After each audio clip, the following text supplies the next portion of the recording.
Corley Moore coming at you. Wanted to talk very briefly before the scrap starts tonight. And if you know me, you know that I love the vigilantes. I love the like-minded souls, and I'm always looking for ways that we can have more interaction. One of the things that every vigilante says when they join is they're looking to connect with those like-minded souls. They're looking to connect with other vigilantes and people who feel the way they feel. And so I'm constantly looking for ways to make that happen. So far, I love Patreon. I love Patreon for bringing us together, but it hasn't created that the ability to share information and things the way I wanted. But one thing we did discover was that Discord is integrated into Patreon. So we've been working for the last couple of weeks to launch a Discord server where the vigilantes can get together and hang out. Now, I'll be the first person to say I am not a tech guru. I'm much better at forcing doors and hook and sealing. I'm better at destroying stuff than I am at using technology. But that being said, Discord has so many options that look like they could be phenomenal for the vigilantes and for our growth and for the fellowship and the camaraderie that we want to share. It's got chat rooms that you can post in, separated by category, where we can have great discussions. It's got voice channels you can jump in and have voice discussions with people at the drop of a hat without needing to start a Zoom call or anything. You just drop in and drop out. You can share screens. We have plans. People have plans to share classes that they've built so they can get feedback before they go and teach those classes. I mean, there's so much that could be used for this Discord server, and we're just scratching the surface. So get in, come be a part of it, man. It looks to be an incredible platform, and if you want to be a part of it, head over to patreon.com/thevigilantes. Become a part, man. If you're not a vigilante, why not? $5 a month. You can't even afford a fancy coffee nowadays for $5. So $5 a month, you're a member of the like-minded souls. So come be a part. Looking forward to seeing and talking to you in the Discord. Stay safe.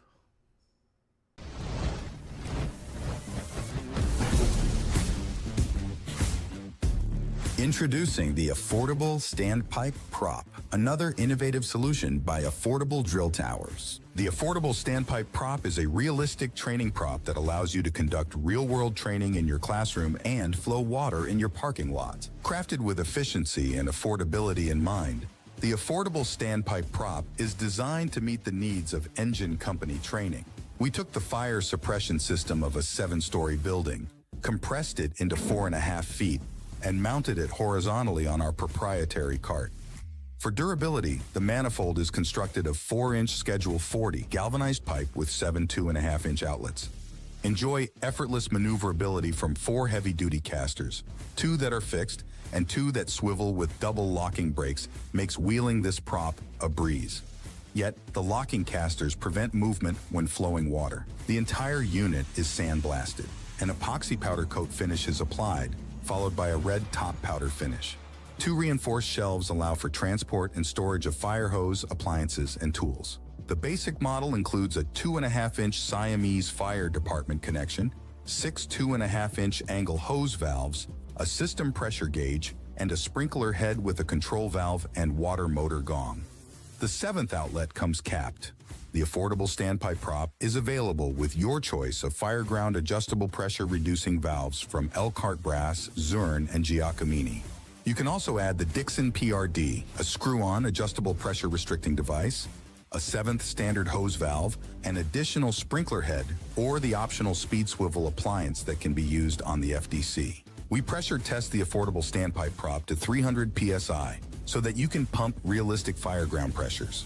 If you need custom threads, a specific FDC, have any questions, or need a quote, just let us know. Elevate your training regimen with the Affordable Standpipe Prop, setting a new standard in fire department training excellence. Reach us at 84455 Towers or info@affordabledrilltowers.com.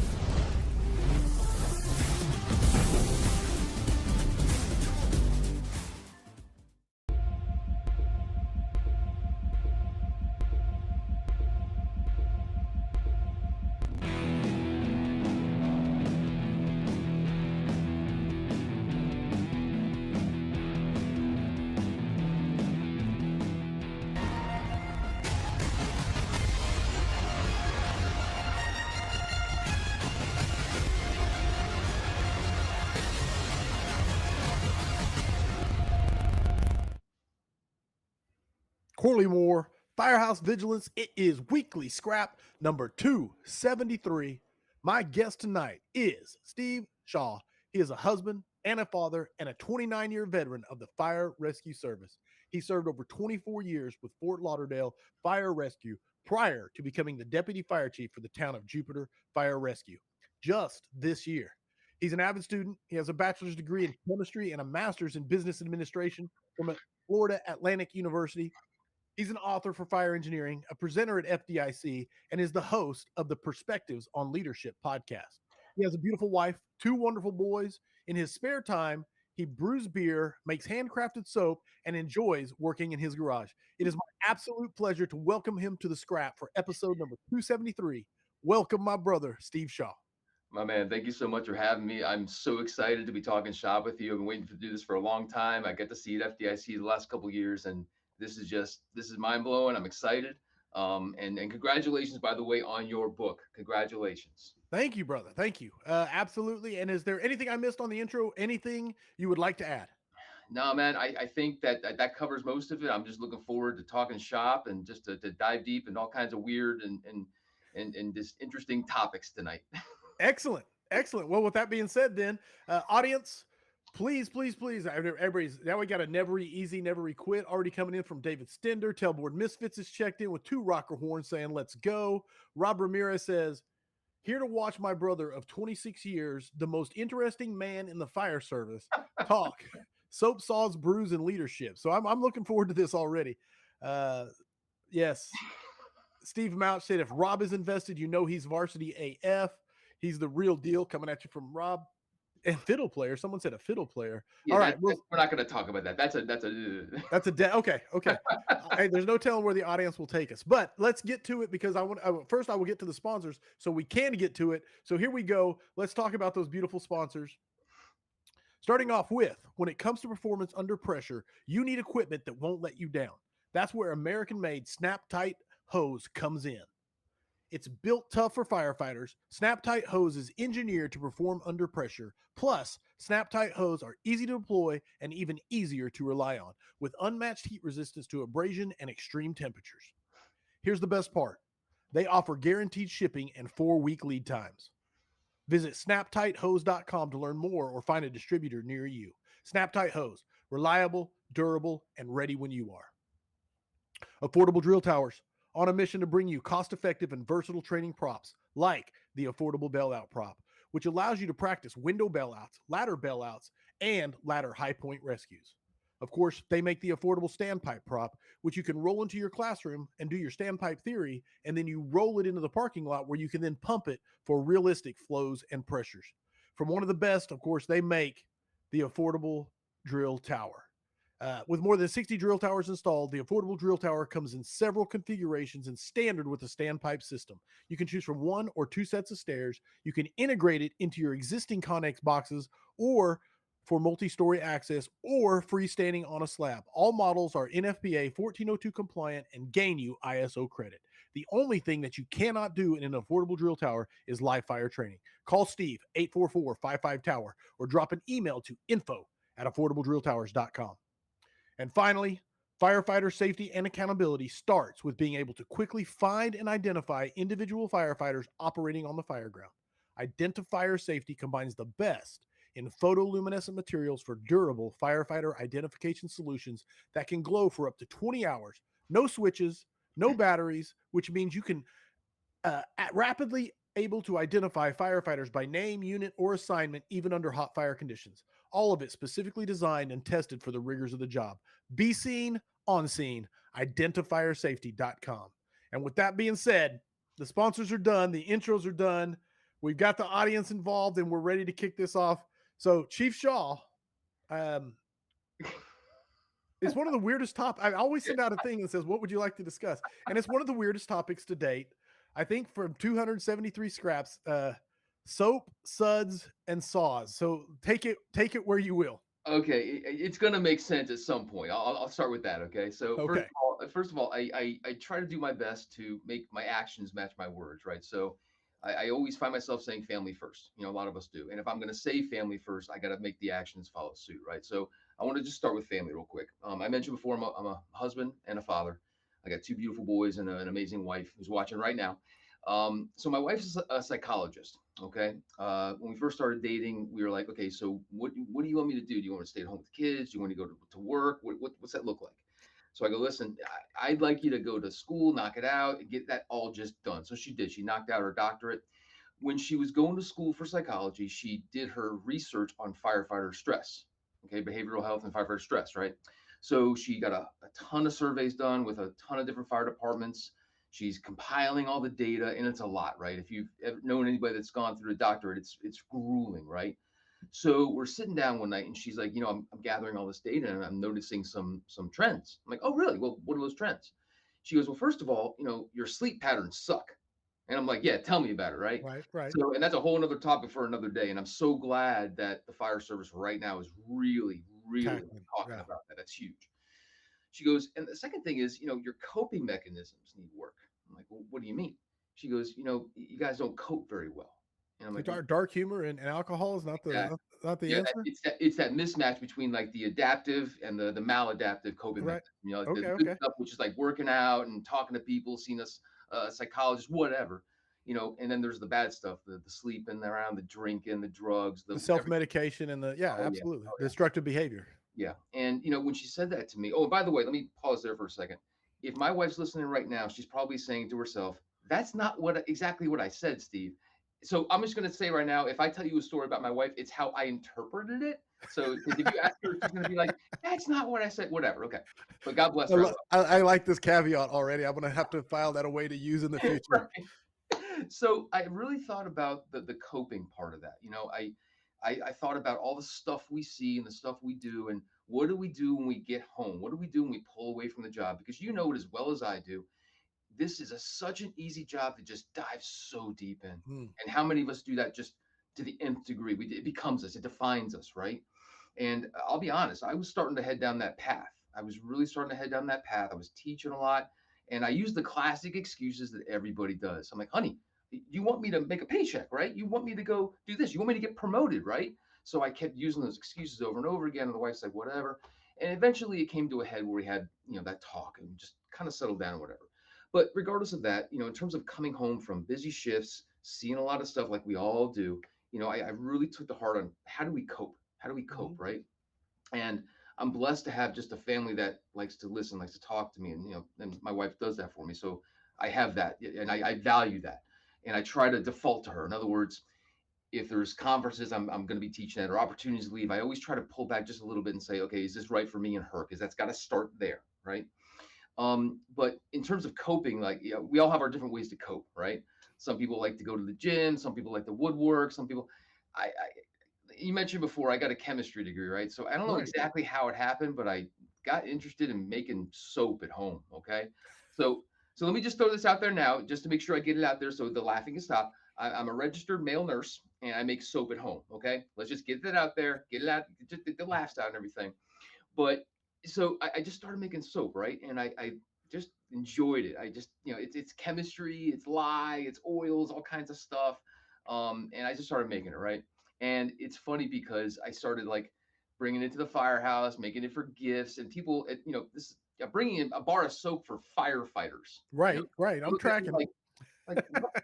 Like the common response was, "Thank you," like with Right. an upward I, inflection. Like, what do I do with this, right?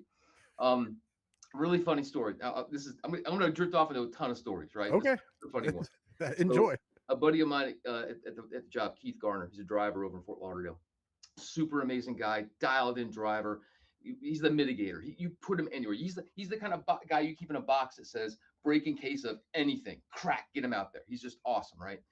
So one day I was having trouble with my truck, and he goes, "Bring it over to my house. I'll fix it." I'm like, "Cool." So that cat spends all day fixing my truck, all day. I get done with it. I'm like, "What do I owe you?" He goes, "You don't owe me a thing." I'm like, "No, dude, no, no, no. I got to pay you. I've got to do something." He goes, "No, get out of here. You don't owe me a thing." I'm like, "Damn it." So I'm driving home and I'm just stewing. I'm like, I got to do something for this guy, right? So I'm like, I know. I'll make him a batch of soap. So so I I go home and I whip up this cedar orange gritty garage bar of soap, right? It's actually Okay. pretty damn good, right? Okay. So I bring it back to the firehouse and he's not there. So I put it in a bag, leave it on his bunk, and I head out.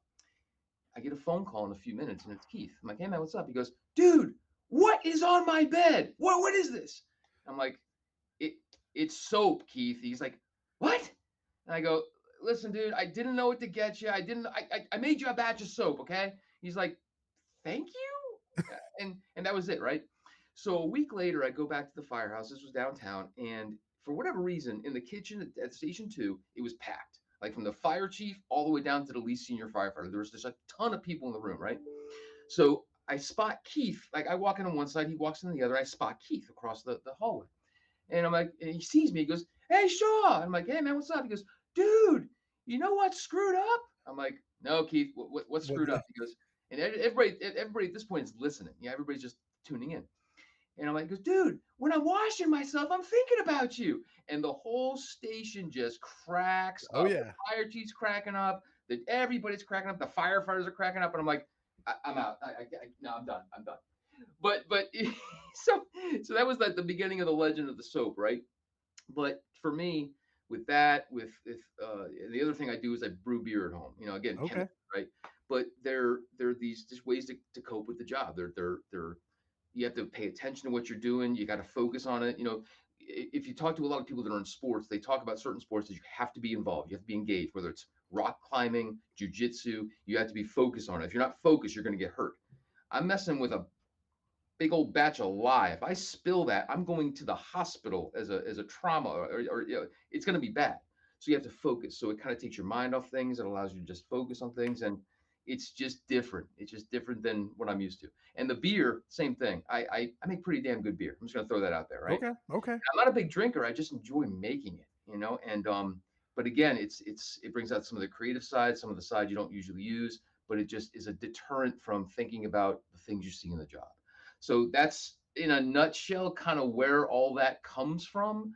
At my at my last FDIC presentation, I think it was where we first met. It was funny because I was talking to the crowd, asking them questions like, you getting involved, and they're answering some of the questions. And as they answered them, I'll go, hey, thank you so much. By the way, here is a bar of rosemary, lavender, whatever, oil, castor oil, shea butter, soap. And they're like the same thing. They're like, what? What? But I swear to you, whether it's the guy that I gave the bar of soap to or the wife at home, whatever, they're calling me going, dude, that's pretty good soap, man. So you're a pretty good brewer and pretty good soap. Is there a title for a soap maker? Or is it like like a hoop a Cooper what made barrels, or well, it's saponification. So a I don't know. saponifier. It's officially like on the scrap. It's now saponifier. Yeah. We'll just call this Shaw's Suds. How about that? We'll just okay. Simple. I like it. But no, but to answer the question and to get this started, I think that's where I go to when I want to go home. Just unwind, find ways to cope. Whether it's working out, whether it's doing other things, hanging out with the kids, the boys, or just doing that in the garage. It's a way to cope for some of the stuff we see. So that's where all that came from. Long story short. I love a couple things I want to ask. I got some stuff to read from the audience, which I love. Luke Stevenson checking in from down under. He says the first rule of Soap Club is you don't talk about Soap Club. So and that really does encapsulate what I know about making soap. So I'm like, do you actually like break in and get the human fat like Fight Club just so you can make soap, or is that just all? Yeah, I keep it simple. I get lye and I get oils, and that's basically it. You can use any oil, any lye, or lye and any oil, put it together, and if you make sure the right concentration, it's basically soap. So theoretically, whether it's body fat, whether it's bacon grease, whatever, you can make soap with any oil. It's pretty fascinating when you break it down. But it's if you can imagine, I've received a lot of banter from the guys over the years, over the course of almost 20 years, from the guys at the Firehouse. Man, God bless them. They're relentless, but I love it. It's great. How long have you been making soap? Shoot, I can't even remember, man. I've been making it for a long time. I want to say close to 2 decades now. Maybe. I was gonna say, are you measuring in decades or years here? So you say 2 decades. That's good enough. It's close, man. The other thing I'll ask on brewing, which I don't know anything about brewing. I'm much better at drinking than I am. My knowledge of drinking is better than my knowledge of brewing. But what type of beer is it? A light beer, dark beer, Pilsner, ale? What? Yes, I do heavy beers. I do heavy. Beers. Okay. For me, I'm not a big drinker, so I want one beer that's going to be that's it, So I'm doing like 9-ish% stouts. I'll do imperial IPAs. I'll just do those heavy, almost like drinking liquid bread, just like heavy beers. My wife, by the way, stopped me on that. I was now when I brew like 10 gallons at a time, right? That's a lot. Yeah. And for Yeah. me, my wife, that might last us shoot 4-ish months. I mean, it's gonna last us a while. So once I brewed this really ridiculous stout. It was like a porter, like close to 10%. It was stupid. It was like it was literally liquid bread. It was really good, really good. But after one glass, you're like, dude, I'm good. Not only am I feeling it, the calories are just way too much. And my wife, she tries it one night and she goes, "This is nice, but let me ask you, you made 10 gallons of this?" I'm like, "Yeah." She goes, "Don't ever do that again." I'm like, "Yes, ma'am." So now I just do like lighter IPAs. That's what I Okay. do. That's Okay. what the family favorite is. What my wife and I's favorite. So Awesome, man. No, I love it. I love it. Uh, get your questions in. If you have questions for Steve, even if it's on saponification. And yeah. All right. One of your current projects, you're probably the current project that is absorbing all of your focus right now. It's is starting a new fire rescue agency. yeah. Let's hear about this and the challenges of it, especially because you're starting from. This is amazing to me. You're starting from zero. Right. So, long story short, we're building the Town of Jupiter Fire Rescue Department from the ground up, and with that comes trucks, a couple stations, infrastructure, tools, equipment, policies, procedures, all the stuff that you normally come in with in the fire department. That's what we're putting together from the ground up. We go into service 1st of October in 2026. So between now and then, we just build everything that's required for a fire department, and it's been, I think, 7 months now, and I got to tell you, I love it. I'm so happy. And it's not that I didn't love Fort Lauderdale. I love Fort Lauderdale, but when this opportunity came up, I couldn't pass it up. And to give you just a context of like where I'm at today with it, right now it's myself, the fire chief. We've hired 3 additional chief officers. There's 2 civilian support staff, so we have a total of 7 right now. We got a whole. If I showed you my task list, you just jump out of a window. It's so ridiculous and huge, but it's all detailed. It's very awesome. I went home recently after one of our late nights here, and listen, we're working our rear ends off. It's a lot of work, right? So I go home recently one night, and my wife looks at me and she's like, "Wow, you look exhausted." I'm like, "Honey, I'm pretty tired. Yeah, I guess there's a lot to do, and there's more to do after this." She goes, "Well, you're exhausted, but you're not miserable." And I'm like, "Well, what do you mean by that?" She goes, "Well, some days you would come home from Fort Lauderdale and you would just be done. You didn't want to talk about it. You were just, and it didn't happen all the time, but some days you were just done and you didn't want to talk. You just were ready to just disconnect and be done with it." Cool. Right. Right. She goes, "Now you come home and you just can't stop talking about it. You want to talk. You want to walk around the neighborhood, talk about things. You want to ask my opinion about things. But more importantly," she says, "you're present with me, you're present with the kids, and you got this energy you haven't had before. You're more balanced than you ever have been." And I'm like, "Well," and she goes, "Yeah, so whatever this is, let's keep doing this." Now, I will tell you that I think some of my buddies are like, "Well, that's because you have no firefighters to drive you crazy." And that may be fair. That may be fair. But just when my wife said that, in terms of like balance and whatnot with the kids and whatnot, especially, that spoke to me, and it makes me realize that what I'm doing here is on the right path. Right on. Um, you had Jim Moss on a while back, right? Yes. Yes. So I did his podcast several years ago, and he always asked that question: what's success to you, right? Yeah. So I told him, I go, "Listen, my version of success is pretty simple. If I can go home to my wife and my 2 kids as a moral and ethical man, I'm succeeding. If I can go home to my wife and say, honey, I did good, I'm good. If I go home to my kids and say, boys, daddy did good today, then I've done well." So I think about that a lot, and it's a lot of work. There's a lot of work coming up. Everything from like the I guess the technical challenges of infrastructure to the adaptive challenges of culture creation and Yeah. Yeah. expectations and all that jazz, and the relationships across the board. And I got to tell you though, I'm just, I could talk about it all day. I'm so excited to do this, and it's to be able to create something like this is amazing. Like let me put it this way, and this I think most people will understand when they're listening. You know how if you go teach at a fire academy, you're teaching with a cohort of guys from different departments, or guys or girls from different departments, right? And you always say with that core group, you're like, "Man, imagine if we can work together. Wouldn't that be awesome?" Like in the Yeah. fire department, like, yeah. Right. Well, that's kind of what we're doing. We're hiring the people that are exactly the the match, the right the person, the right work ethic. Are they a good more all the right people that we want to work together with? And it's just it's growing. It's amazing. So positive, and there's just so much good that it's going to come out of this. It's incredible. It I really is. love it, dude. I love it, man. I love your enthusiasm for it. I love your passion for it, and your definition of success, man. And it's all tied together. It's just beautiful. I got questions coming from the audience, so here they come. Are you ready for your first ones from the Bring audience? it, bring it. I want to get Stenders out of the way because it's he asked it earlier, but how do you get your hands on Shaw's soap? Okay, you had Mike Salzano on the show a while back, Yes, right? yeah, a while back. So funny story. Mike says to me one day, he just comes out of the blue, and at this point, I've been making like soap for a long time, right? I don't know when it was or where it happened, but he comes up to me one day, he goes, "Dude, you screwed up." And I'm like, "Excuse me?" And it was almost like fighting words, like the way he said it. I'm like, Right. "What?" And he goes, "Yeah, you screwed up." I'm like, "What are you talking about?" He goes, "Steve, I just bought a bar of Dr. Squatch soap for like 9 or 10 bucks." And I'm like, "Yeah, I know where you're going with this." He goes, "Yeah, you could be doing this and probably do better than this in the fire Right. department." I'm like, "Yeah, Right. I know. But no, it's just, I don't sell it. It's so busy. I No, I can't. get it. I I get would it. love, I would love like to go to FDIC and have a booth and all that kind of stuff. There's just no time. No, I My, get it. Dr. Shaw would not let me do that on the side. Okay, let's put it that way.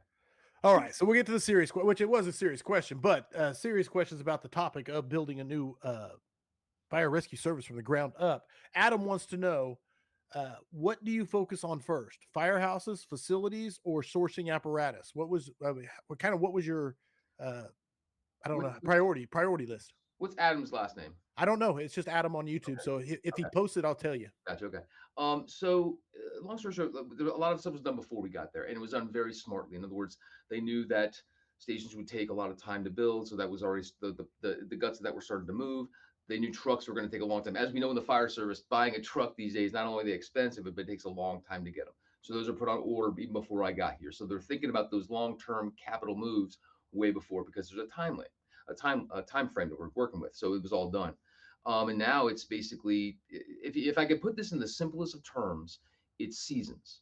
So the first season is going to be infrastructure and buying things to make sure we get all the infrastructure in place, buying and building and whatnot. And the second season is going to be hiring and training. Hey, that's simple bread and butter as I can put it. Right. But that's essentially what we're doing. But what I've learned from this process so far, it's only been 7 months, is you take a lot away from what's happening. And one of the things, okay, so I'm drifting here, but I think there's a point to this. When I was going, I'm in the EFO program at the National Fire Academy, right? Okay. So my initial project was going to be on the homeless crisis because in Fort Lauderdale that was a significant issue, so we are going to focus on that. But coming to Jupiter, it's a little bit different of a dynamic. So I switched over to building culture in a new organization. That was my main topic. And I started to do research and started to talk to people. And I came in contact with Dr. John Cotter's book about change. And Leading Cotter, change. Yes. yeah, so he Yes. wrote a book on change, right? And he Yes. has this 8-step process, right? And the first step in that is you have to have this, and I always forget this. It's Urgency, is it? thank you. Oh my gosh, I don't know why I can't remember that word every time I think about it, but you have to have this sense of urgency, right? So it's so interesting because I'm watching that in real time. So for example, and this goes across the board, not only for what we're doing, but in general, whether there's a project, you're starting a new team, fire, whatever. This is Yes. like this is good for anything.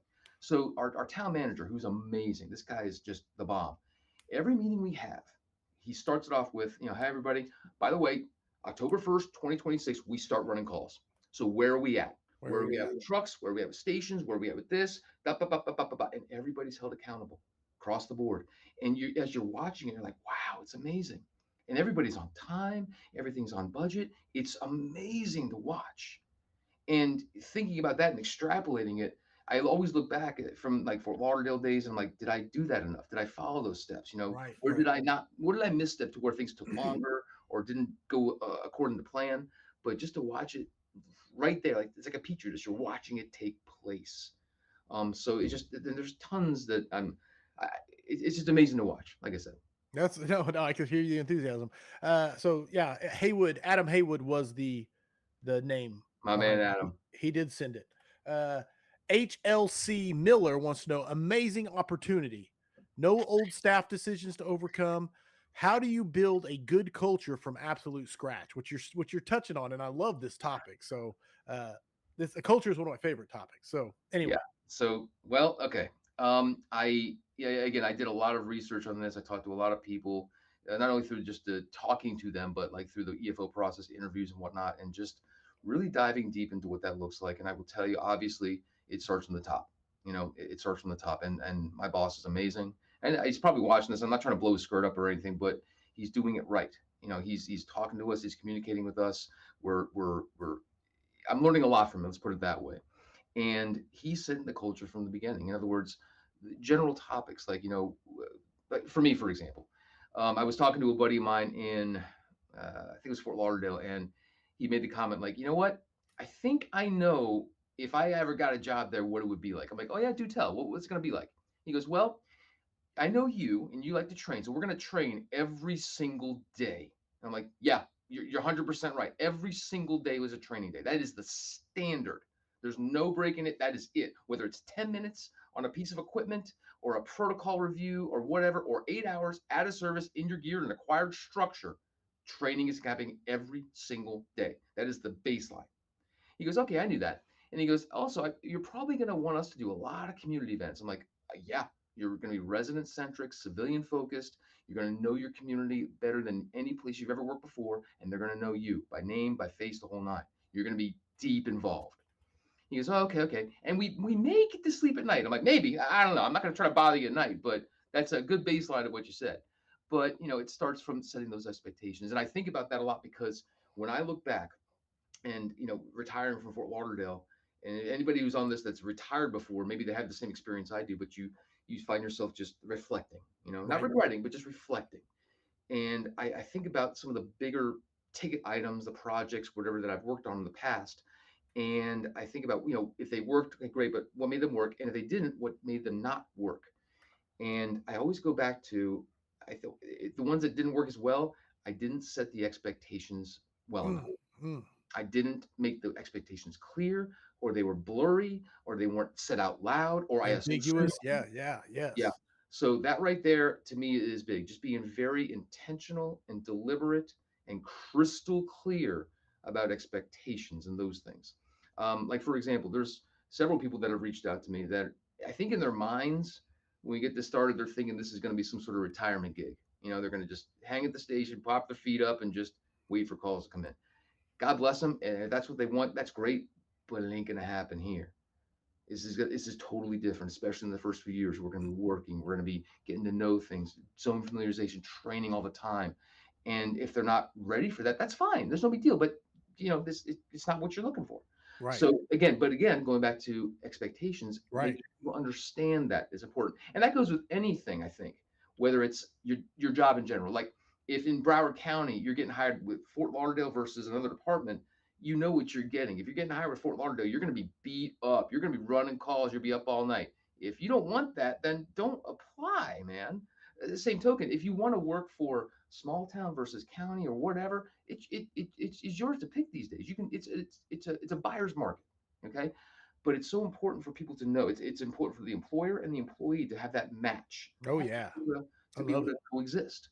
So I don't even know where I was going with this, by the way. Culture, that's what you said, culture. Okay. Yeah. So that's just some of the just some of the first things that come up. But I'm trying to think of some of the other major pointers. Well, one thing I want to just drill onto and latch onto, and I love the answer about it to Miller's question, which I think I have a working theory that is almost I believe in it very, very hardly. I'm sure there's exceptions, but any problem you find in an organization, I don't care if we're talking fire service or life or even marriage or relationships or whatever, you can, if you drill down far enough, you can almost find the root is uh, expectations that were unclear or unexpressed in some way, shape, or form. A lot of people say communication is the root of all, problems if you really drill down far enough, but I really think it's the communication of those expectations I, is and I, it's yeah, sorry. so I love the answer, but I got more I want to throw at you. So Justin Ziegler, I'm sorry, Justin, if I butcher it.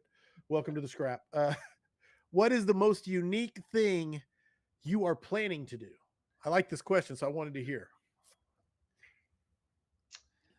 Well, let me see. How do we answer that? And Nothing but easy questions, by the way. oh yeah. Well, here's the thing, and we get this a lot. We're starting a fire department in 2026. What does that look like? So we can't not do this to the highest level of our abilities. So right now the big talks are just making sure that we're carrying on that amazing work that's already being done out there. In other words, if you look at the South Florida area, dude, I'm going to brag about South Florida. We got some rock stars down here. Everything from the EMS side, technical rescue, firefighting. Dude, there's something about South Florida. We do it right. And I know there's other places in the country that do it too, but I'm obviously polarized, right? But in the South Florida community, and I use that word community, we do some things right here. So we're aware of what's right, making sure that baseline is solid, so that no matter who we're working with, we're on the same protocols, we're on the same level, we can coexist. Knowing who the industry partners are, make those established partnerships with all the industry across the board, whether it's the hospital systems, private industry, whatever, the boats, because we're Jupiter, the boats, those kind of things. So a lot of the basics, getting really good at the basics, and we can talk about that all day. All day. But in terms of that, just making sure that where do I go? Where do I want to go with this? Uh, just I think that's the start. In other words, we know what the baseline. We're aware and cognizant of all the good stuff that's being out there. So we have to be at that level and kind of taking it from almost a community paramedicine standpoint. I'm sorry, I'm diving into EMS, but that's kind of what I do too. But just really knowing the community, really knowing what those needs are, and filling those needs, whatever that looks like, whatever that looks like. So for me, just random things. If I'm looking over the community, we border two major highways, the Turnpike and 95. So when it comes to car accidents, extrication, knowledge on lithium battery, fires, those kind of things, we have to be. That's our baseline. You have to be experts at that. Vehicle extrication, all that jazz. When I look at the water, are we prepared for any water incident? Those kind of things. So we're always thinking about those things. So really, just making sure we tailor everything we do. Um, and sorry, I'm drifting, but that's kind of where my mind goes. In other words, just Yeah. really No. making it where, but and that's the other thing is one of the challenges that we will have is the people that we hire from other agencies, because that's what's going to happen. We're going to have, like, I guess you call them Oh yeah. lateral transfers maybe. And I was talking to Danny Dwyer about this. Danny from Yeah. He's been on. Yeah. okay. I don't know what it is about Danny. I started talking to him once and we just jive, man. I really dig that cat. I think he has that effect on everybody he meets. I He's think just a likable dude, man. like he could do some goofy things. I could turn around and go, I don't know what he said or did. But I like the guy. He's just Yeah. a likable cat, right? So, but it's interesting because what they're doing in Roswell right now, they're doing amazing things, by the way. They transitioned to the 4896, but most importantly, they're starting to build a full-time fire department from a part-time fire department.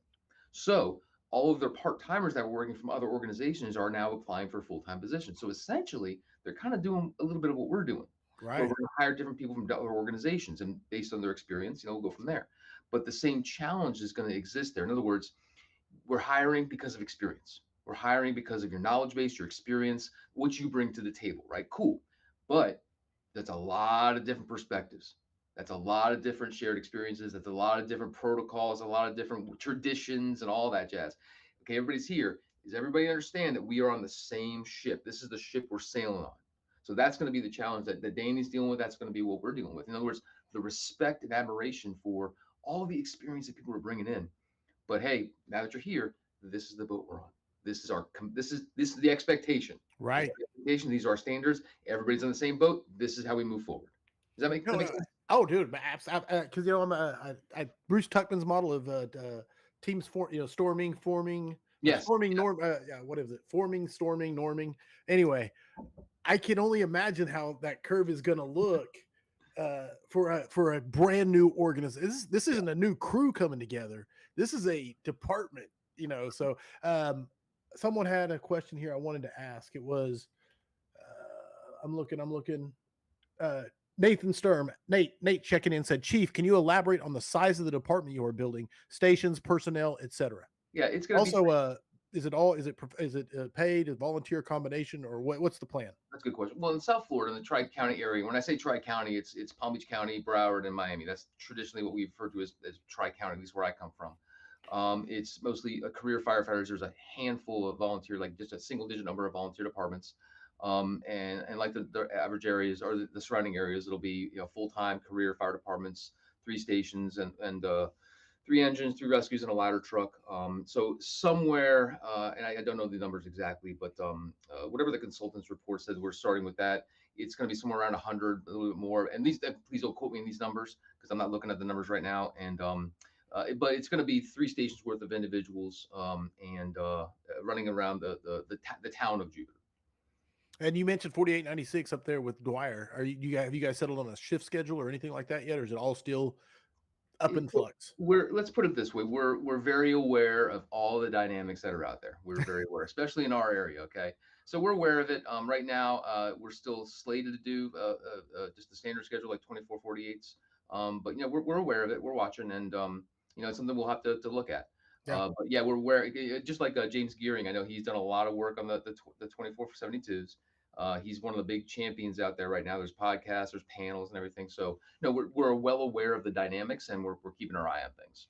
And I'm bringing Gearing back on to specifically. Well, he has his new book out, so that's the main reason I'm bringing him on. But Mhm. also to talk about his work on championing the 24/72. Mm-hmm. Absolutely. Great questions, by the way, from everybody that asked. I already forgot. Nathan, Luke Stevenson asked about the style. So thank you. All right, I'm coming here to throw this at you. Luke Stevenson, again, also coming from Australia. He throws some of the best questions. So what's the most surprising unknown you've encountered so far? Something you didn't know you needed to think about because you just didn't know when you're like, oh, wait, this is foundational. Like that kind of thing. Okay, I'll say this. Okay, this is going to drift pretty deep. Okay, this is going to travel. I'll just throw it out there right Okay. now. So, taking this position, I wouldn't have been able to take this position last year at this time, and the reason is quite frankly, I had this massive case of imposter syndrome. Okay, Okay. and I don't know how many people out there have dealt with that imposter syndrome. This is kind of weird. I mean, I've been teaching at FDIC, writing articles, whatever, but just there were days where I'm like, man, who am I to do this? I'm not ready for this. Those standard things. You're like, I need to do this before I could do that. I'm not ready for that, and so on and so forth. And one of my best friends in the fire service, Mark Rossi, who's listening in with his rail yard dogs right now at Station 8 in Fort Lauderdale. Mark Rossi and I are boys. Okay, we've been friends since we were kids in the fire service. I always tell people that what I realized in Fort Lauderdale is at the end of the career, I was just recapping and recalling and reflecting on all the relationships that were built, right? So there's always going to be that like single digit number of relationships that last the test of time. They're going to be your friends till you die. There's going to be a whole host of acquaintances of different levels that you see more than most or are not. And then there's going to be people that you just close the chapter. It's over. And that's okay. That's just life. That's just change, right? Mark's one of those single digit numbers. We're going to be friends till we die. Okay.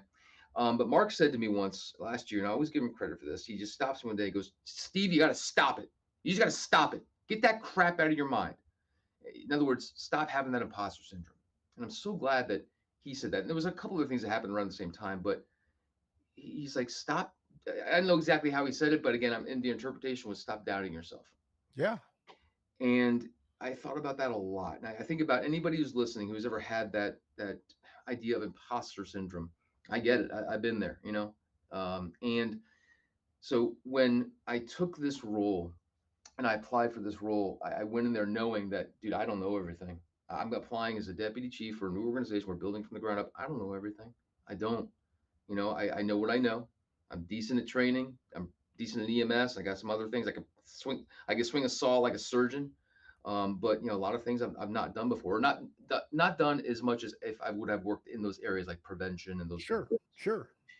And so, but coming here, a combination of things. One, well, yeah, maybe I don't know everything, but I know a hell of a lot of people that do. And I have been absolutely shameless in reaching out to them saying, hey, help me with this. And no one said no. Nobody has said no. They've helped. They've helped me see things a different way. They've given me materials, whatever I've needed. And it's amazing. And my boss is great. My boss is like, listen, we'll figure this out. That's the attitude. We'll figure it out. That's And it awesome. reminds me of like USAR. When I'm on the USAR team, the response is never, we can't do that. The response is, it's a mission. Let's go. Let's do it. Let's give it to us. We got it. We'll figure it out. And I love that. And so that's what I'm feeling now, that atmosphere of we'll figure it out. We got this. We're not only going to figure it out, we're going to do a damn good job doing it. That's So going back to the question, um, I guess just, well, and I'm drifting again. What I noticed is in doing this, I feel like, and I say this to a lot of people, what I consider myself now as, and what I seem to see we doing is we're interpreters. We're translators to an organization, an amazing organization that's never had their own fire rescue department, right? So, as an example, you'll love this. So we're looking at fire stations, right? And we're building fire stations. And one of the fire stations, one of the planners was looking at us, and we are talking about it. And she's like, "Well, how many people are going to be at the station?" I'm like, "About 10." Okay, so you need 10 parking spots. No, no, we need like at least 20. Right. Why do you need 20? Because of shift change. What's shift change? Let me explain. So imagine that, Coralie, times 10,000. Like every day, there's this opportunity to translate what we're doing, why, and why it's important to the fire service. Nice, nice. So, I mean, everything, and it's not a hassle. It's actually a blessing. But it reminds me, I'm telling somebody something that they're hearing maybe for the first time. Right. Got to be right.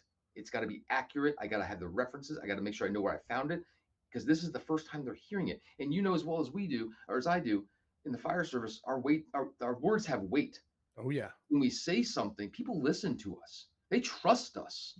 They trust us without knowing us. So if I'm going to tell somebody something, they've got to trust us, and I have to make sure that on our end, I know I've done my research. Like this is what you need to know and why. So and that's everything from why do we do push-in ceremonies with trucks to what's a Dalmatian, those kind of things. Yeah. But it's a sobering reminder that every day I come in, I've got to make sure that I'm translating the right way, but also I'm modeling. In other words, I'm now an employee of the town. They're seeing me. Okay, you're our firefighter, so whatever you do must be the norm. So I gotta make sure I model the proper behavior, the proper the way I talk, the way I present myself, and respect the town. It's a lot, man. But I don't even know if I'm answering the question, but it seems Hey, right. it's the scrap. It's a beautiful answer, Ah, and I mean that. I mean that. I will interrupt you and cut you off if I feel like it's not go. But no, it's a beautiful answer. I love it. I like this question. There's a lot of good questions over here, but I like this one, and I'll qualify it before I ask you it. If Steve doesn't want to answer because it's something that's in the process or being worked on, or I don't want to say proprietary because that's not what I mean, but basically, if it's not something he wants to discuss at this point, then you feel free to play the pass card. But Zachary Wendell said, Chief, because I like this question, but in your opinion, do you think it's better to build a strong search culture first or a stronger engine company culture? Obviously, they both need to exist, but do you think one lays a better foundation for the other in regards to building a new culture in a department? wow, that's a great question. I Damn really liked it, but I also didn't want to step on you if you're still building out your vision. You know what I'm saying? it. Well, truth be told, like, and we talked about this a little bit before. We talked about search and the fact that part of our the content of all the training material will be everything that's being done right now out there. That's the new stuff. That's going to be the baseline. I mean, the updated search stuff, the firefighter rescue survey, Basil's Mayday survey, flow pass, the whole all that's going to be the baseline. So I think the way I'm going to answer this is kind of cryptic, and I don't mean it to be that way, but I have a feeling that when all is said and done, everybody's here and we're all learning and they're in their training. You're going to have people that are going to want to just learn again. They're going to want to learn again. In other words, I come from Fort Lauderdale. Okay, I've done a certain thing a certain way my entire career. You come from the more fire department, for your department. We've all learned something. We have to come together and relearn it together. So whether it's search, whether it's engine ops, whether it's throwing ladders, whatever it is, it's a time to reset a little bit. Not maybe reset totally, but just make sure we're on the same page. So especially with search, a lot has been done with search. And if you come from a department that, let's say, just hasn't kept up, and no bad blood anywhere, but it's hard to keep up with all this stuff. If you come from a department that hasn't kept up with the latest and greatest stuff that's coming out of let's say, the firefighter research for the rescue survey, or what Grant's doing, or all those cats are doing, all the data that's validating things like VES and stuff. If you haven't heard it for a while, we can't assume you know it. So we've got to start from somewhere strong, but we have to make sure everybody is built up from the bottom up. So it's going to be a little bit of a refresh, but I have a feeling that the people that they want that, they're going to want that. Like it's like being in a crowd and you know you have a question, but you don't want to ask it, right? Right. You don't want to feel like a goofball. Right. Well, that's what's going to happen here. Everybody's come from different places, different walks of life, with different experiences, and maybe they just didn't ever get that. Maybe they're like, you know, man, we're going to break it down to make sure everybody's good, and Yeah, then you get a build it up. giant reset. You get a giant reset zero. I mean, Yeah. yeah, there's no baggage. I mean, Yeah. So, it, but going back to search okay. and the line, to somewhat answer his question, I guess, I don't think one, maybe I'm saying that wrong. I don't know what the priorities are one over the other. I know that on those two topics, though, I will tell you, I'm a big fan of, as goes the first line, so goes the fire. As goes the first line, so goes the fire. That I've repeated that phrase so many times throughout my career that I believe in it. Being on a decent amount of structure fires to know that sets the tone. So we're going to be good at that line. We're going to be really damn good at pulling that hose line because that's how the fire goes. But search, I'm excited to dive right back into search myself, and just to full transparency. And I was talking to Grant Schwalbe about this a few months ago on the podcast for fire engineering. We were talking about search, and I mean, out of all the things I've done, I was not a very good search person. And it's not that I didn't know how to do it, but my mindset wasn't there. And Grant has a similar story, but I've had two grabs in my career. In 29 years, I've had two grabs, and both times I was met with a victim. It was like, oh crap, what do we do now? And that shouldn't be the way. It shouldn't be the default setting. Your default Yeah. setting is it's like expect victims. You're going to find somebody. When you do find one, what are you going to do next? Right on. That's got to be the plan. That's your default setting. Like I will find somebody, and when I do, dot dot dot. Yes. So I hope that kind of answers your question. But I guess what I wanted to say is just resetting the why we do things, the resetting of the hose line, why we're pulling it, the speed in which we got to move. And again, I'm drifting here. Speed. I just went to the lithium ion battery symposium in Ocala recently in Florida. Amazing conference put on by the state of Florida, and it was just solid, good information. So good, right?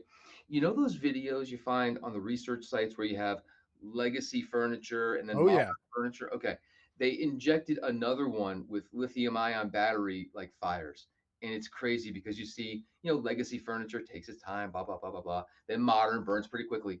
Then you have an e-bike in a room, boom. Yeah. It's You know, yeah. Conflagration. yeah. But Yeah. if we think when we talk about these things, again, this is going to be what's going to be the norm. Like understanding that this is what you have to know now, today, right now. This is fresh. You have to know this. And that bleeds into why search is so important and where to search and the hose line, how quickly we got to get there and blah blah blah. So I don't know if I drifted too far or not. I think I'm down It the was road. beautiful. It was a beautiful drift. It was like a beautiful. I'm gonna use it to segue to this and show this on the scrap tonight because Bring it. this came in the mail yesterday. There it is, the beautiful red cover, the first grab edition. You can see it there, and you can see it's a proof. It says not for resale on it. You can see the size of it kind of in scale. And this is why, kind of to tie into it, how many of these people are from the state of Florida is unreal. I don't know where the South Florida, Mid Florida Panhandle breakover is, but it is, man. This is your first sneak peek at. It's not the official because you can see all this. I don't know if you can actually see because of the light, but there is a lot of notes that are going to be. This is the proof, like I said. So anyway, but that is coming on the 28th. So a little bit of hype, man. It looks. I was so nervous yesterday opening that box when my wife brought it to the station because it came in yesterday. I was on duty, so I was like. There was so much work that had gone into it that I was just praying that when I pulled it out, it was going to be, and it lived up to the expectation. It wasn't a disappointment. So, super excited for that. Okay. That being said, I like this one. Let me see. Chris Nugent wants to know, do you have plans to create your own in-house academy to train your way or hire from an outside academy?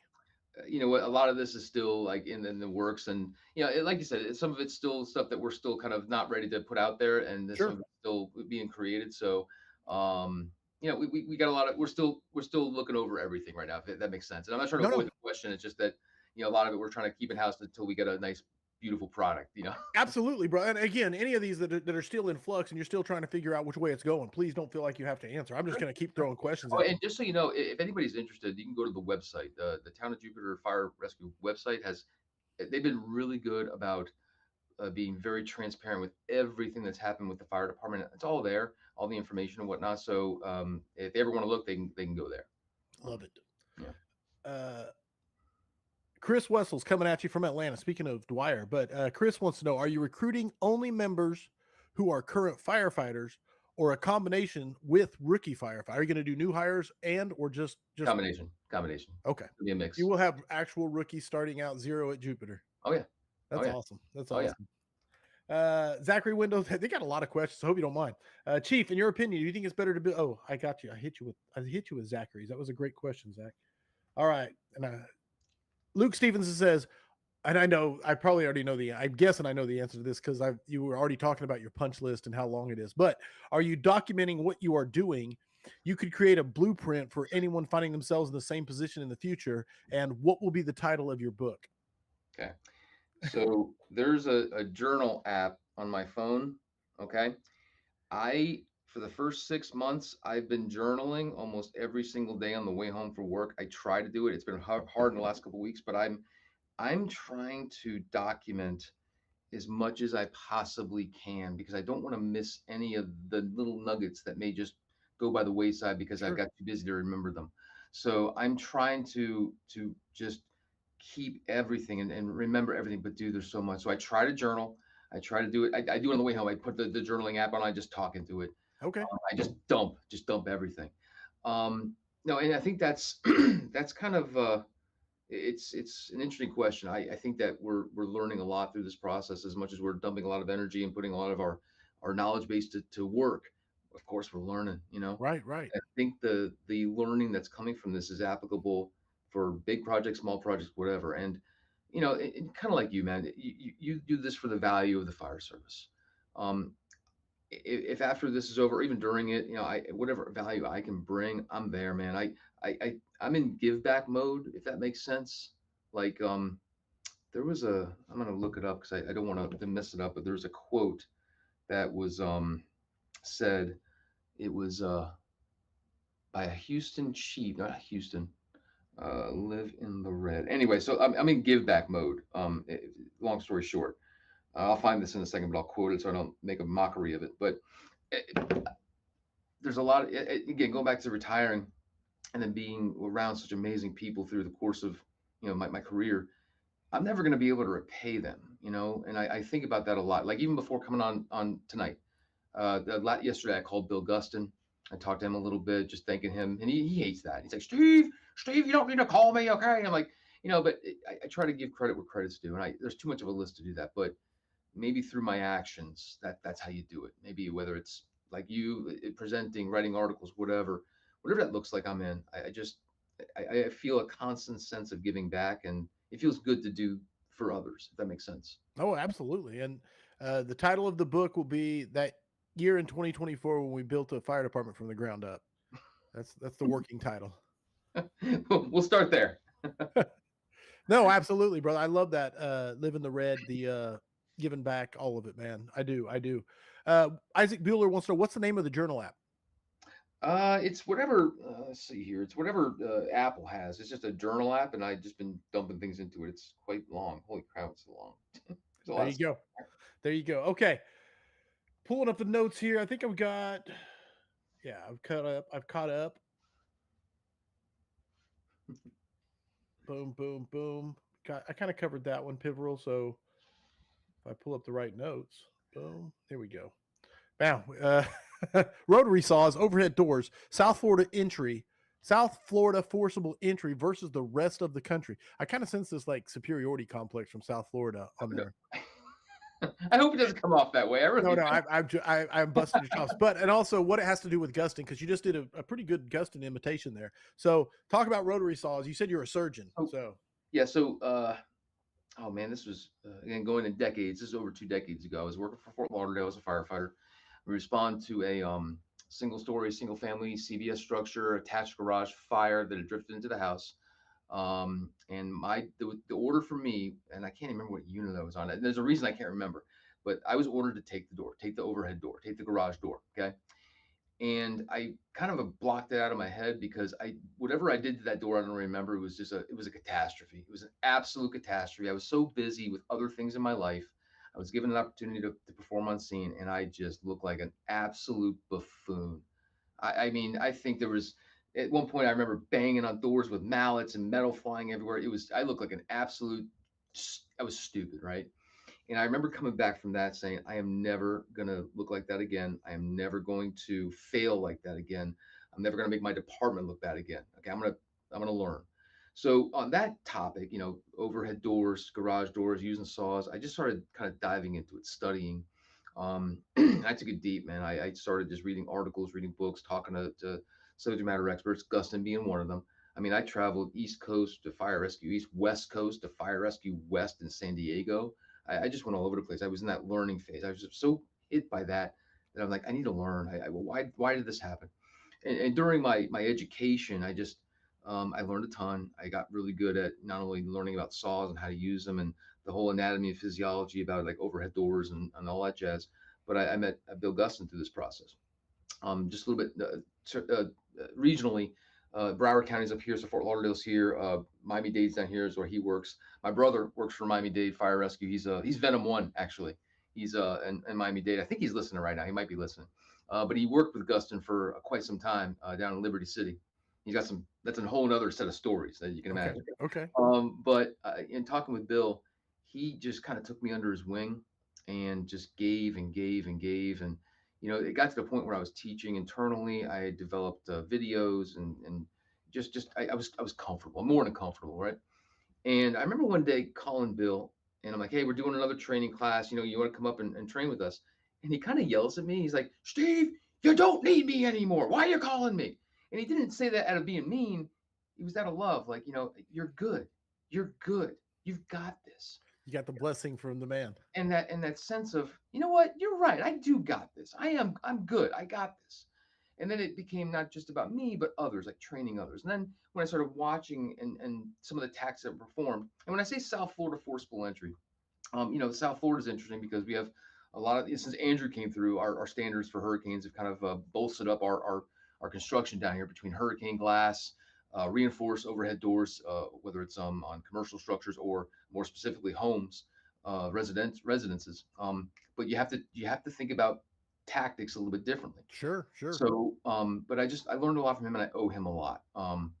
Going one step further, Bill came to one of my classes at FDIC a couple years ago, and one of the guys that just popped a question earlier, Adam Haywood, he was in the class as well.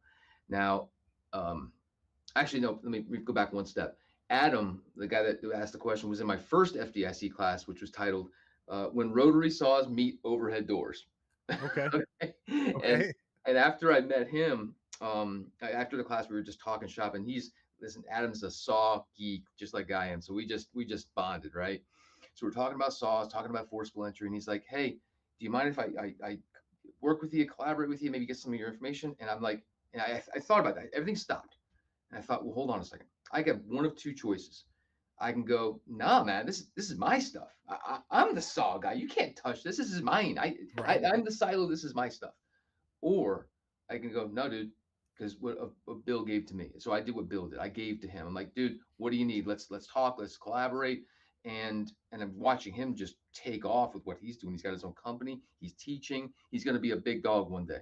But he's doing it the right way. He's ground level, working his way up. He's not diving it. He's putting the reps in. Let's put it that way. But the way I was able to help him was because of Bill helping me, giving to me.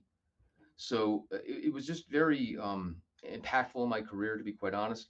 And going to FDIC the next year, I was doing another class. I was doing leadership through training and the crucial role of the fire service instructor, right?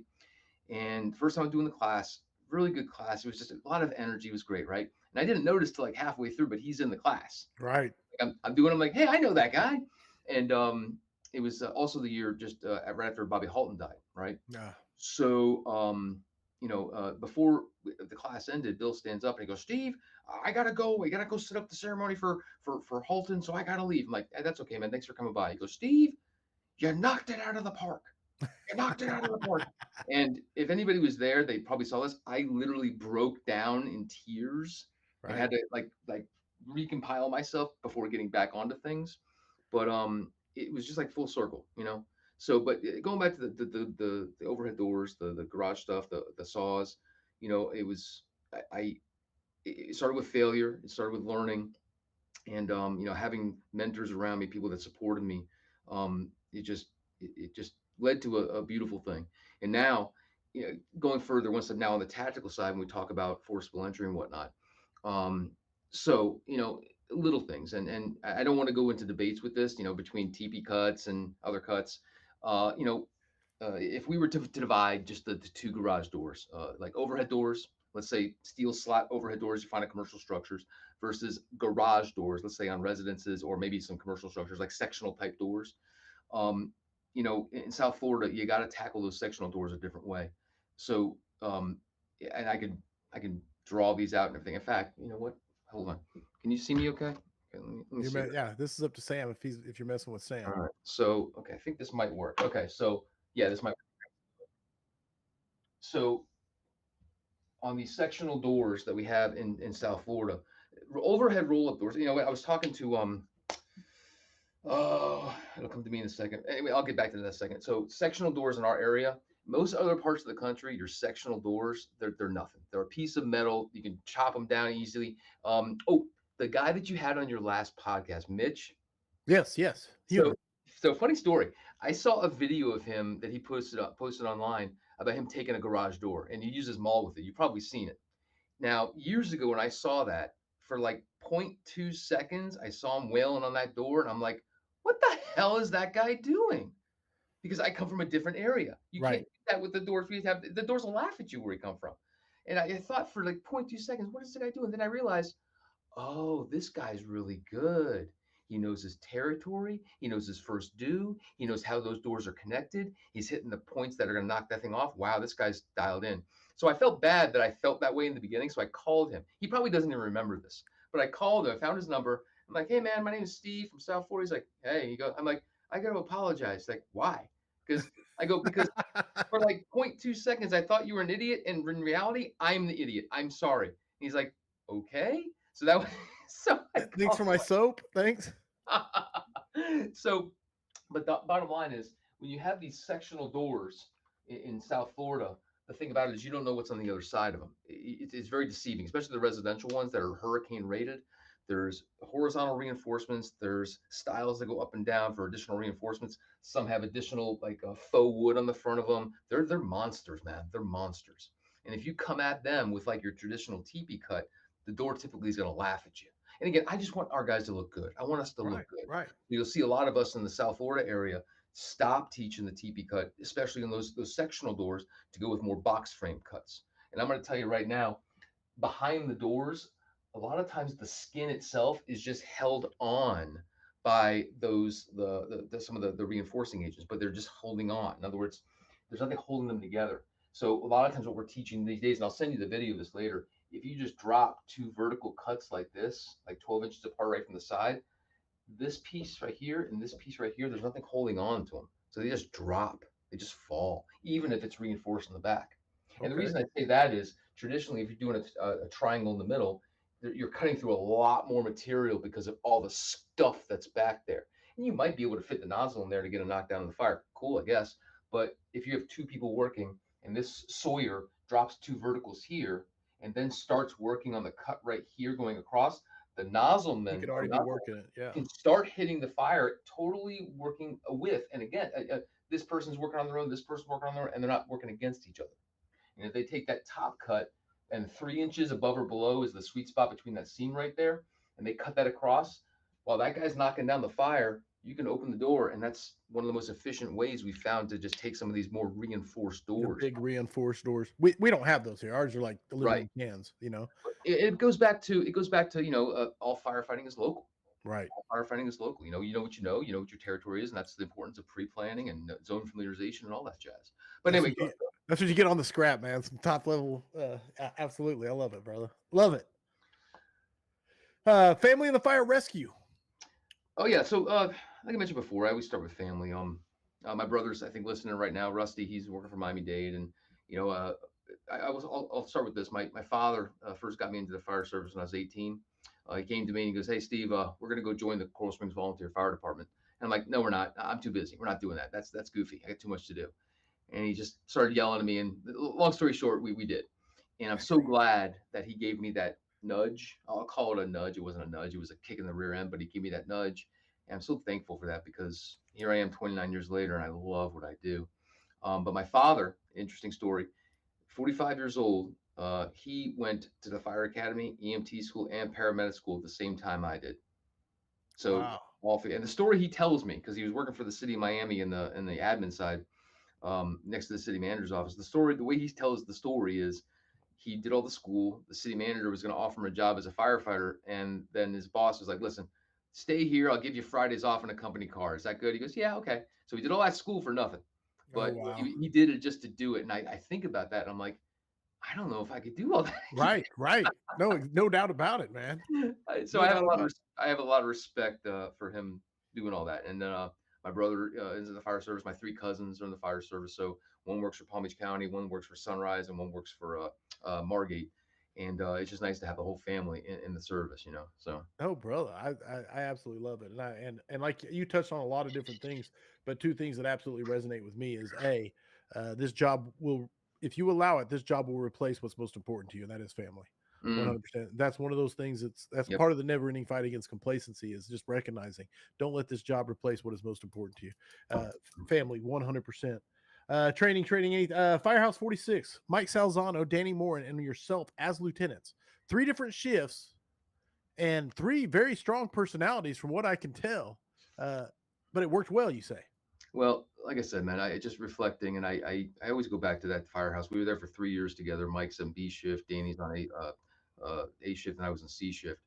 And we had this just tremendous firehouse. We were busy as all hell, fought a decent amount of fires, very tight knit crews. And as I was retiring, I was looking back, going, why did it work so well? Like what worked, you know? And the things that I could recall were we verbalized it. We told people how much fun we're having, how we love going to work. We were verbal about it. We put it out there like, wow, we love coming to work, and people heard that, and those Right. went around. They just knew that we were tight. But the other thing was we trained all the time. We trained all the time, and that training it transcended the content of what was being taught. It brought us together. It allowed us to sweat together and work together and learn each other's strengths and weaknesses and just brought together a team, man. And I'm always just grateful for that. You know, I'm always grateful for how that worked. I mean, yet at some point where at the time we had an engine and two medical rescue trucks out of our station, and those medical rescues got beat up. They got beat up, right? But you know, they still were involved. Like if the engine got a car fire, the rescues would jump it with us. And that was great because they would get their gear on, get some reps in, put their SCBA on, get the nozzle, put out some fire. So they got a little fun while they're running the medical calls as well. So it was just a well-oiled machine for those 3 years. And I'm just happy to have had my own station, happy to have worked with those guys. It was just one of those good memories as you look back on, man, no, why did this work? Because of those things, you know, we were vocal about it. We trained all the time. We talked a lot together with it was just an amazing time, I guess. I don't know. And I love one of the things you said. I don't know how many times you said it there, but I'll go back and look at the record. I'll look at the tape and figure it out. But you said training. You also said you made a decent amount of fire, and I believe fire. I say this almost facetiously, but I mean it also. There's a lot of truth to it. Fire fixes everything at a firehouse. Mm. You know what I'm saying? Fire just really cures morale on so many levels. But there is the fires are down. You know, not that fire fatalities aren't up, and there's all sorts of issues and everything like that. Tons to talk about there. But with fires being down, especially like in the suburban fire department, or what I like to call the majority of the American fire service, because most people aren't lucky or blessed enough, depending on how you look at it, to work in job town. You know what I'm saying? But you said there, and I want to pull on that thread, how important is training and your mindset towards training, towards keeping a strong culture, a strong morale, esprit de corps, whatever. Anyway, run with it. But you know what I'm getting at. So I'll keep it simple. And so when I first came to that station, the first day we all sat down together, and one of the comments I made to the crew was, "All right, guys, by the way, we're going to train every day." And they looked at me like I had an eggplant growing out of my forehead. They're like, "What? You know where we're working, right?" I'm like, "Yep, I do, and we're going to train every day." And for the vast majority of the days out there, we trained every day. But again, that training brought us together. I mean, every time we got an acquired structure, we were out there. We're doing stuff. We're breaking things, crawling around floors, pulling hose lines, breaking windows, going to roofs, the whole nine. But I guess the point is, you're right. When a call comes in like a fire, those kind of things, we can't control. They come in when they come in. Right, right. With training, we control that. We set the tone. We determine how much we want to train. So in terms of the events, those calls, those fires, you can't control them, but when they happen, they do create that shared experience. But you can create shared experiences through training. It's all up to you. It's all how you want to do it. It's all how the intensity, the number, the type, all that. But if you do that right, you're creating it. If the fires are up here, just shy of that is a really good training dichotomy, a really good training program, a really good attitude towards training. It's right there with it. It's just underneath it. Boom. Ah, dude, I love it. I love it. Oh, hold on. I got to write down 0916. That's my time. And put a star by it. Training. I got to mark it down because I've been listening and having so much fun. I have written down no timestamps. So I'm counting on the vigilantes to give me my timestamps. And the thing I love about that is you said you walked in there and told them that, and they looked at you like you had an eggplant growing out of your head. I love that. And there's so many that would shy away from that because they just want to be, I don't want to say liked because everybody wants to be liked. That's not but there is a, like what I'm getting at is I bet you if you ask the people that worked there during those 3 years that they would, Mike, Danny, and the crews, the members of the crews, they probably look at it backwards with nostalgia and fondness. If I was guessing, man. I won't brag. In fact, I won't speak for them, but well, kind of. I had a couple of other drivers, the firefighters who became drivers. Strangely around the same time, I was talking to them one day. This is years after we were at the station, and both of them at the same time were like, you know what, I have to thank you. I'm like, for what? Like all that training we did. I'm like, really? And they're like, well, not really. I mean, we did not like training all that, but it made me a better driver. And both of them had said that. And I just was like, then you know what? It was worth it. That's just one of the comments. And sure. And if you ask Mike and the crew and Dan, I'm sure they would tell you the same thing. And that's what it's about. Just, it's the right thing to do. Yeah, it's hard at the time. Yes, you're going to sweat. Yes, you're going to be uncomfortable, but it's going to be worth it. It's going to be worth it. And that's it. I will, and I'm glad I pushed. Let's put it that way, because those memories were just something I'm just hold with me for the rest of my life. I love it. All right, readers or leaders. Rereading. I love the fact that you say rereading, but I'm gonna transition and move towards the book or books. Perfect. This is one of my absolute favorite questions I ask on the scrap. I love to read. If I pan the camera around my studio, my office, whatever you want to call it, it's like near hoarder conditions with the piles of books that I plan to read. So anyway, I love to read. I love hearing about books. So I always love to ask this question to the guests: what book or books do you think firefighters should be reading? So I have some up here that I always go to. I'm a extreme ownership fan. I think that for me, that's just one of the go-tos. I will tell you, I read that book and I didn't misinterpret it, but I took it too far. Like I was always taking ownership. And then one day, one of my chiefs, Bob Basic, actually called me out on it. He's like, Steve, you got to stop doing that. I'm like, what do you mean? I'm taking ownership. He goes, Steve, you're doing it so much. It's like, we know you're going to do it. You got to hold your people accountable now. And it was another conversation, but I was sure. A wake up call, because that's part of it. Anyway, I'm not gonna ruin the book for anybody, but that's one of the ones I always go to. I like Marcus Aurelius, Meditations. Yeah. I look back at these books. Legitimate old school. I look at the ones like kind of you. There's a lot of like little notes and stuff in it. I know it was good, right? Right. So I always go back to Marcus Aurelius. That's one you can read over and over again. Meditations. It's stoicism and whatnot. Maxwell, I'm good with. I love Maxwell. And Stephen Covey, the Seven Habits is a good one. Right now on my reading list to buy. Let me look up Amazon real quick because I haven't bought it because I can't. My wife is getting really upset that I buy all these books. Right. I'm ordering. Ordinary Heroes from Joseph Pfeiffer from 9/11. Okay. And another book, Made to Stick: Why Some Ideas Survive and Others Die. Made to Stick. Yeah, I looked it up. I'm like, yeah, it looks like when we're presenting, what makes those items stick? Like, why would they remember? So Right. That's what I'm ordering next. I'm going to put it on my list. And the last, well, actually, yeah. So in the last two books I read were this is a funny title, but In a Pit with a Lion on a Snowy Day. No, that's John Spear actually suggested that book when he was on, and I yeah, absolutely, I have it, I love it. The timing of that from what I'm doing here is appropriate. Very So, appropriate. Nice. What was the other one? You said two, the last two. no, that was it. The last Oh, one. okay, okay. I didn't want to cut you off. Beautiful. So that takes us to the 5 questions for firefighters. This is a thing we do on every scrap, basically forever. We're on the 3rd version of them now. We're probably coming close to the end of the 3rd version. It might be time to come up with the next 5 questions, but we're currently on version 3.3. There are no right or wrong answers. They are just your opinions. And I pass out the points. It's completely arbitrary. They're given out by me with the help of the audience. So my first is, are you ready for the 5 questions for firefighters, Chief Shaw? Send it. Number 1, what is the skill that has carried you through your fire service career? So, in one word, perspective. I've always, at least, and I'm not trying to blow my skirt up or anything, I've always been able to maintain a positive perspective with everything that comes down the pipe. A buddy of mine that works in Fort Lauderdale, Garrett Pingle, he this is years ago. We were working together in training, and he was going through a rough patch. Just a variety of things were happening. And I went to him one day, and I'm like, "Hey man, is everything all right? What are you going to do?" He's like, "Steve, how I respond to this will define me." And I have never been able to get that out of my head. How you respond to something defines you. But on the other side of that is, looking at things and going, okay, what's the positive here? And I think that I've been able to do that. Okay. I don't win all the time, but for the most part, I'd like to think I'm one of the happiest people in the fire service.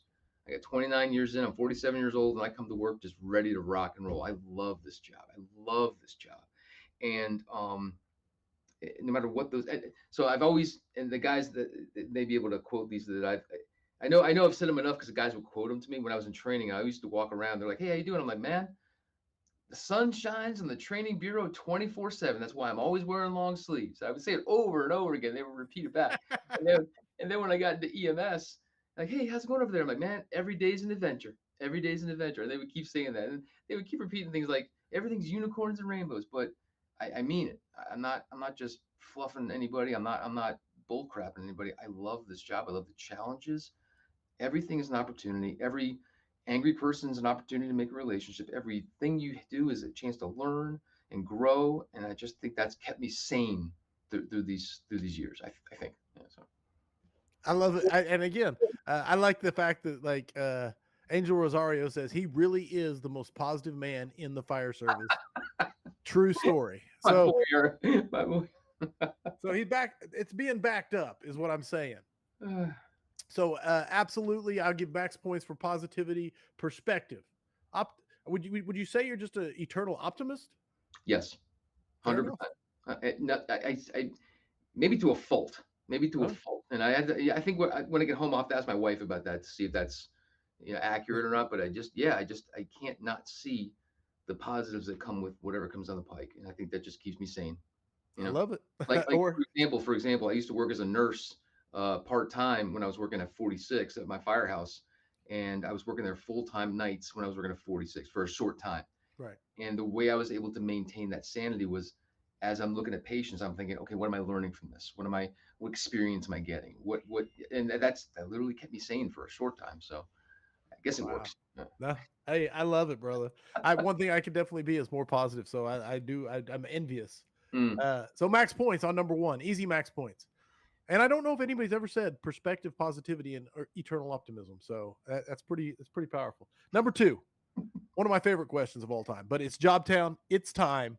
You are en route and responding. You got to think of the scene from Backdraft when he's slapping that cassette into that tape deck, and McCaffrey's trying to jump on the rig.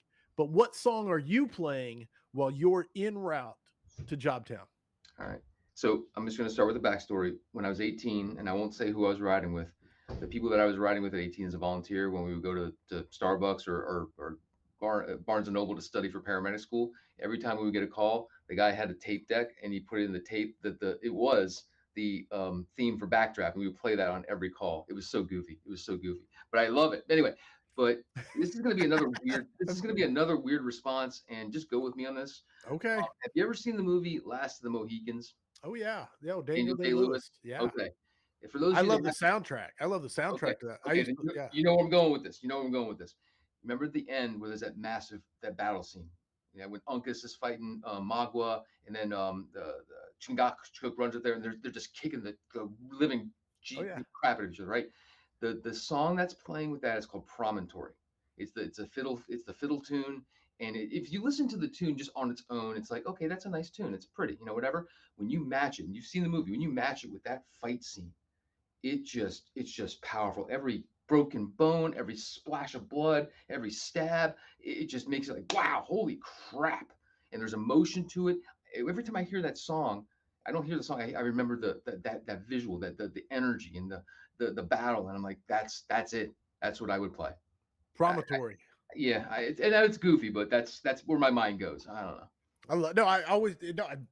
Max points for Last of the Mohican soundtrack reference. I didn't think anybody listened to that except I love the one where they're running the travel log.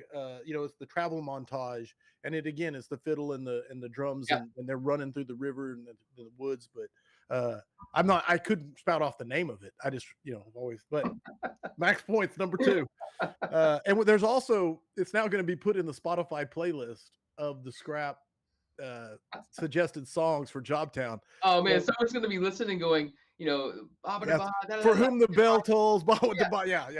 What the heck who's playing a fiddle? Number 3, what is your favorite fire service tradition? So, in general, and this isn't my answer, but in general, I just like to see, again, going back to training, I love to see when after you get done with training, it deployed in the field. I love to see that. Anything that's done in the field, when you train so hard on something, whether it's forcible entry, pulling a line, cutting a hole, when you see it out there, it's like, oh man, that's why we do this. But for me, it's pizza after the first fire.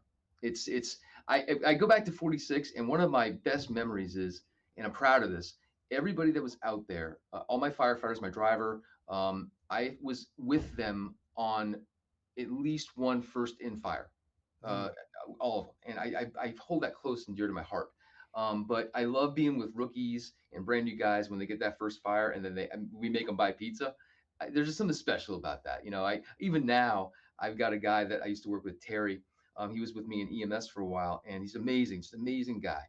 I had him on his first day, and we were training like crazy. And I told him, I go, hey, we're getting a fire tonight. We're getting a fire tonight. And he's like, yeah, whatever. We got a fire with a grab that night. And he remembers that to this day. He always tells that story. And it was like 2 a.m. We were all still stuffed from dinner. I'm like, dude, I don't want you to buy pizza. Okay. I don't want you to, but you have to. Okay. It's not me. It's not me. You just have to do it. I love it, brother. And easy Max points, especially, without a doubt. Which takes us to, so you got 3 for 3 on Max points. You're crushing it, and I expected it. But on the clock, okay, you get on the clock. We had to put this one on the clock because, it's not a fair question, first of all, and then people would do honorable mentions, and it would just go on. We had 15-minute answers at times. So you're on the clock. You get 1 minute to put your 4 people on your Mount Rushmore of the fire service, and go. All right. So I'm going to start with Gustin. I'm going to go to Bobby Halton, and I'll explain this because I'm on time. I'll explain afterwards briefly. Mike Nugent from BSO Fire Rescue here in Broward County. Okay. I'll explain why in a second. And then my dad. My dad wasn't a firefighter for long, but that story I told you about him just doing all that work at 45 years old and just to do it and just getting me involved. How do you not, I still consider him for that brief moment a firefighter, and I'll hold him in high regards from that.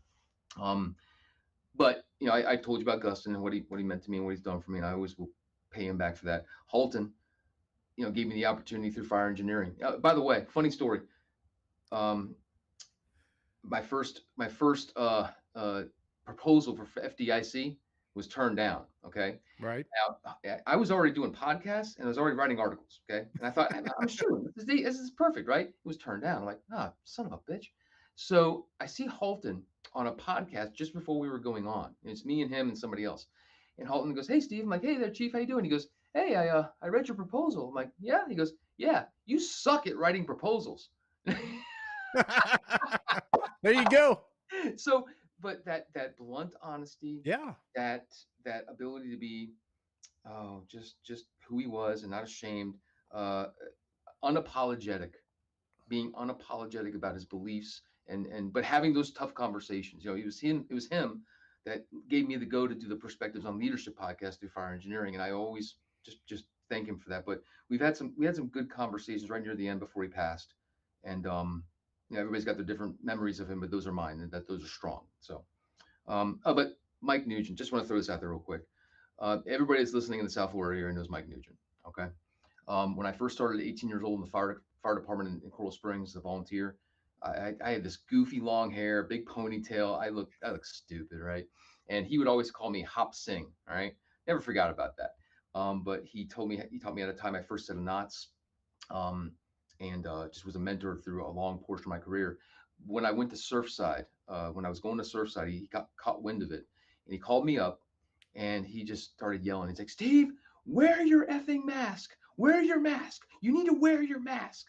This is because Mike went to 9/11 as part of the USAR team, and like a lot of people, people had a lot of medical issues after that. Okay, so Sure. he remembers that, and he was just yelling, going, "You wear your mask. You wear your mask."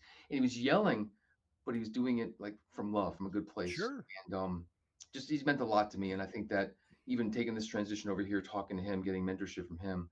But like I said, anybody from the South Florida area, when you see that name, they're like, "Yeah, I got it." So and then my dad, like I talked about. So those are the names.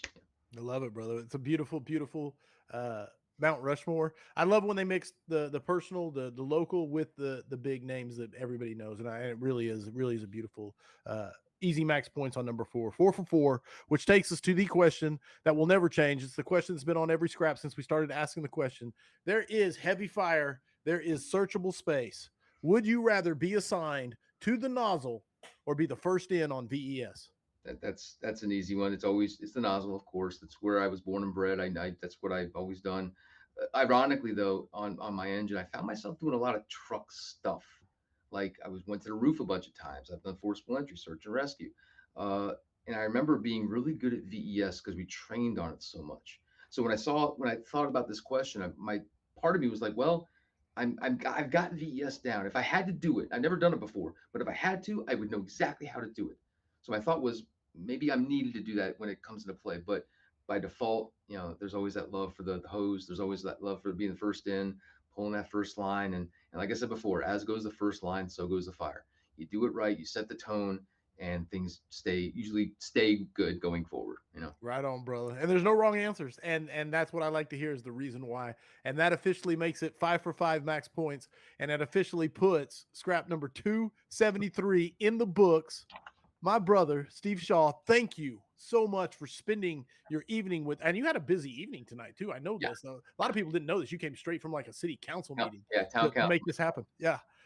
So thank you so much for spending your evening with us. If someone wants to get a hold of you, ask you more questions, reach out to you for saw tips, how do they go about doing that? LinkedIn is probably the best thing. If they go LinkedIn and put my name in there, I'll pop up and they can go through there. My email address is my full name. So it's Stephen with a PH, letter F, Shaw at me.com. There you go. Housekeeping. Be a vigilante. If you're not a vigilante, why not? It's $5 a month, and it's the coolest part is you get to be a part of the after party where Steve has agreed to come in there. He's coming to the after party, and we're going to go in there and we're going to roast him for his performance on the scrap today. And that's what the vigilantes do each and every week. Sam is posting the link as we speak for the after party. So hey, if you want to be a part, go to patreon.com/thevigilantes or go to firehousevigilance.com. It's all there. Coming up next week, it is the doubleheader. Andy Starnes, Insight Fire Training. He's coming on. He's going to be talking about leadership, family, and of course, thermal imaging. But that's day one. That's Monday, I believe. I'm pretty sure I'm right on my dates. I'll have to double. Anyway, let me just verify. 25th The 25th is Andy Starnes. The 26th, the very next day, is going to be Basil Ibrahim coming on to talk about his Mayday survey project, firefighter Mayday survey. So don't miss it next week. Put a reminder in your smartphone. Andy Starnes, Basil Ibrahim, back-to-back, doubleheader, and then Thanksgiving. So we have a lot to give thanks for. Put your reminders in your phones. The scrap is roaring along the tracks. Do not miss it. Enough jabbering from me. We're going to the after party. Thank you once again, Steve Shaw, for sharing your evening with us. Thank you, sir. This has been amazing. Thank you so much, man. I can't thank you enough. This has been awesome. Hey, you amazing guest, amazing stories, amazing answers, and most of all, an amazing audience. Scrap, man, you make the scrap magical each and every week. I could never thank you enough for tuning in and asking questions and setting me and the guest up for success with your amazing questions. The scrap would not exist without you. So thank you for tuning in live. I love you all. Remember, mutts don't scrap. I hope the tone stays silent unless it is burning. Everybody, stay safe out there.